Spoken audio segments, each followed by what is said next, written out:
आज हम लोग उनके शहादत दिवस के मौके पर आम जन के सहयोग से मूर्ति का स्थापना किया गया है, जिसका अनावरण किया गया और उनकी शहादत दिवस में हम लोग शामिल हैं। उन्होंने जिस सवाल को लेकर के जनता के मुक्ति के संघर्ष को, सामाजिक परिवर्तन के संघर्ष को आगे बढ़ाने का काम किया था, आज हम लोग संकल्प ले रहे हैं कि उस संघर्ष को हम लोग आगे बढ़ाते रहेंगे और उसी लड़ाई को बढ़ाने में हम लोग लगातार लगे हुए हैं। आप जानते हैं कि देश के भीतर भारतीय जनता पार्टी के नेतृत्व में नरेंद्र मोदी की जो सरकार चल रही है, आज हमारे देश के अंदर जो न्यूनतम लोकतंत्र भी स्थापित था उसे खत्म करना चाहते हैं। बाबा साहब डॉक्टर भीमराव अम्बेडकर द्वारा दिए गए संविधान की भी हत्या कर रही है, तहस नहस कर रही है और महान तमाम शहीदों के कुर्बानी के बाद यह मुल्क में जो आज़ादी प्राप्त हुई थी, गांधी जी के बड़े संघर्षों के बाद जो आज़ादी की प्राप्ति हुई थी, शहीद आजम भगत सिंह, चंद्रशेखर आज़ाद से लेकर के तमाम लोगों के शहादत के बाद जो आज़ादी हमें मिली थी,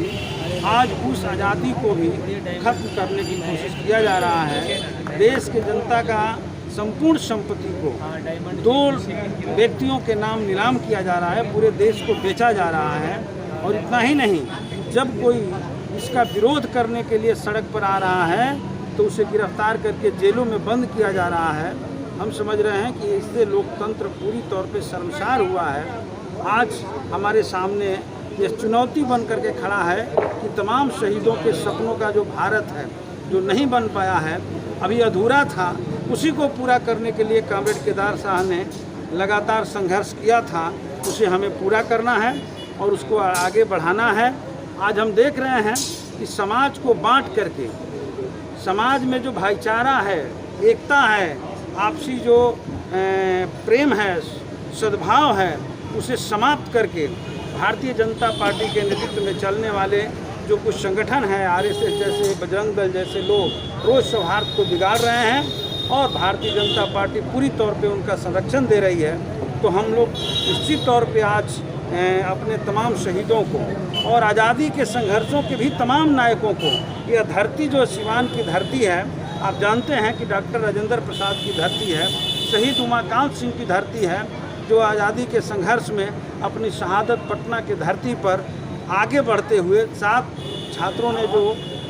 ब्रिटिश हुकूमत के खिलाफ सचिवालय के समक्ष झंडा तोलन के लिए जा रहे थे, उसमें सबसे आगे के कड़ी में उमाकांत सिंह शामिल थे। वो गौरव सिवान को प्राप्त है। मौलाना मजरुल हक की धरती है सिवान, जो हिंदू मुस्लिम एकता के प्रतीक है। इसको तोड़ने की जो कोशिश हो रही है, हम उन तमाम शहीदों को याद कर रहे हैं और अपने पार्टी के नेतृत्व में जो जिन साथियों ने शहादत दिया है संघर्ष करते हुए, उनको भी याद करते हुए, उनके परंपरा को आगे बढ़ाते हुए आगामी दिनों में भाजपा के इस पूरे साजिश को, देश को बर्बाद करने, बेचने, देश को तोड़ने के साजिश को नाकाम करेंगे और एक नए भारत बनाने की दिशा में हम लोग आगे बढ़ेंगे।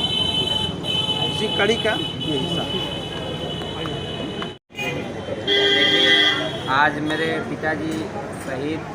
कॉमरेड केदार शाह जी का 26वां शहादत दिवस है और साथ ही साथ मूर्ति का अनावरण है। और मैं आज इस बात के लेकर कि जिस समाज के लिए, जिस वर्ग के लिए, जिन लोगों के लिए मेरे पिताजी ने शहादत दिया, आज 26 साल बीतने के बाद भी वो समाज, वो परिवार, वो पार्टी हमारे पिताजी को मान सम्मान दे रही है। वो लोग जिनके लिए लड़े, वो लोग मान सम्मान दे रहे हैं। ये मेरे लिए गर्व की बात है और एक बेटा होने के नाते खुशी की बात है और गर्व की बात है कि 26 साल पहले जिस लड़ाई को उन्होंने लड़ा और जिन लोगों के लिए जान दिया, जिस संगठन को मजबूत करने के लिए जान दिया, वो संगठन, वो पार्टी के लोग और वो जनता जिनके लिए लड़ा, वो याद कर रहे हैं। यही मेरे लिए गर्व की बात है। आज मैं इतना ही कहूँगा, ये मेरे लिए आज की गर्व की बात है।